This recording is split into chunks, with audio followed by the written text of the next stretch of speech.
राहुल गांधी को देश में कुछ भी अच्छा क्यों नहीं दिखता? विदेश में कांग्रेस के युवराज क्यों दिखाते हैं भारत की गलत तस्वीर? राहुल ने क्या फिर उड़ाया देश का मजाक? राहुल के दौरे का आयोजन किसने किया? नाम जानकर आप भी रह जाएंगे दंग। राहुल ने अमेरिका में की अपनी सजा की शिकायत। क्या अब अमेरिका में लगेगी भारत की अदालत? 2024 में क्या होगा असर? 2024 के चुनाव से पहले राहुल गांधी ने शायद अपना प्रचार अमेरिका से शुरू कर दिया है। राहुल गांधी ने अमेरिका में भारतीय समुदाय से 22 मिनट की बातचीत में जो कुछ कहा उससे बवाल मच गया। ऐसा लगा कि वो वहां के लोगों को बस ये बताने गए हैं कि हिंदुस्तान में सब कुछ कितना गलत और बुरा हो रहा है। कांग्रेसी युवराज ने भाजपा और संघ पर निशाना साधा और मुस्लिमों पर हो रहे हमले का जवाब दिया। उन्होंने कहा, आज जो हिंदुस्तान में मुस्लिमों के साथ हो रहा है वो दलितों के साथ 1980 में हो चुका है। राहुल गांधी वहां सवालों के जवाब दे रहे थे और इस जवाब के दौरान उन्होंने देश के हालात पर चिंता जताई। वो पीएम का मजाक बनाते रहे। उनके कार्यक्रम में खालिस्तान समर्थक नारे लगाते रहे और राहुल गांधी मुस्कुराते रहे। नफरत के बाजार में मोहब्बत की दुकान की बात कही। आप कहीं दूसरे देश में जाएं तो वहां के लोगों को अपने देश की अच्छी बातें बताते हैं, गौरव करते हैं।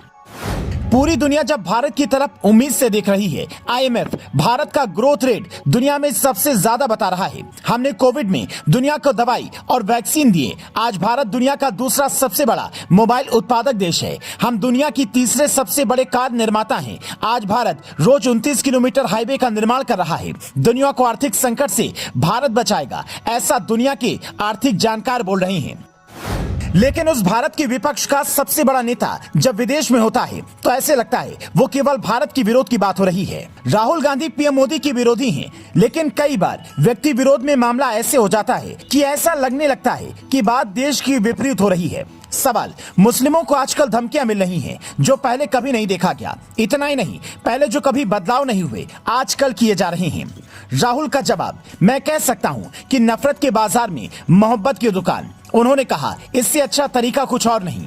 मैं आपको गारंटी दे सकता हूं कि जैसा आप महसूस करते हैं वैसे ही सारे समुदाय महसूस कर रहे हैं। जिस तरह मुसलमानों पर हमले हो रहे हैं और वो जो महसूस कर रहे हैं, मैं गारंटी दे सकता हूं कि सिख, ईसाई, दलित और आदिवासी भी ऐसा ही महसूस कर रहे हैं। आज भारत में मुस्लिमों के साथ जो हो रहा है वही 1980 के दशक में दलितों के साथ हुआ था।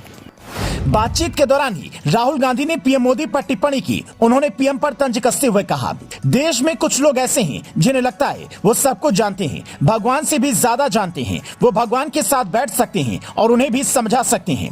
मुझे लगता है हमारे देश के प्रधानमंत्री उनमें से एक हैं। मोदी जी को अगर भगवान के साथ बैठा दें तो वो भगवान को समझाना शुरू कर देंगे कि ब्रह्मांड कैसे काम करता है। राहुल गांधी विदेश के दौरे पर हो और विवाद ना हो, ऐसा कैसे हो सकता है? राहुल गांधी के सामने उस कार्यक्रम में खालिस्तान के नारे भी लगे, सो अलग। लेकिन उनके आयोजन स्थल पर पहुंचने से पहले का एक वीडियो इंटरनेट पर वायरल हो रहा है जिसमें आयोजन स्थल पर भारत का राष्ट्रगान गाया जा रहा है, लेकिन अधिकतर जनता अपनी कुर्सियों पर अंगड़ाई ले रही है। अब सवाल है कि आखिर राहुल गांधी किस तरह के लोगों को संबोधित करने पहुंचे थे, जो लोग अपने राष्ट्रगान का सम्मान नहीं करना चाहते। ऐसे लोगों के बीच राहुल गांधी कौन सी दुकान खोल रहे हैं? हम इन वीडियोस की पुष्टि नहीं करते, लेकिन अगर ये सब सच है तो उन्होंने सवाल क्यों नहीं उठाया? Bureau report, leading Bharat TV.